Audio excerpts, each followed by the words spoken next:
We do that in all of our folks.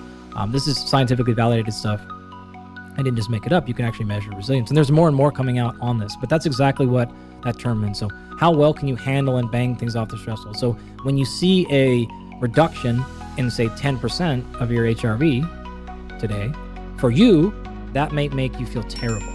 For me, I might not feel anything because I'm well adapted to large fluctuations, and therefore I'm okay. The less and less you do that, the more and more responsive you will be to those slight deviations. So that is exactly the target. And that's kind of what I allude to when I say you got to understand, what are we optimizing for? Are we optimizing for making sure I don't feel any different today?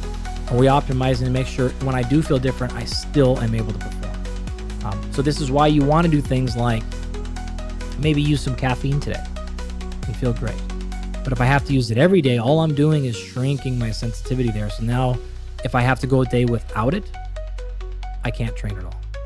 Right? Caffeine is the easy example because people understand how that whole system works. But this is really true of everything else. So yeah, you need to practice this. And the way to do that is to give yourself more stress. To continue to bring in the stress from nutrition, from training, from breath work.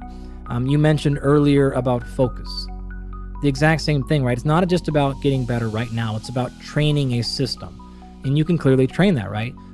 We will often say breath work is a practice. That's exactly what we're talking about, right? So you're practicing getting better at these things. You're practicing returning your focus. You're practicing recovering.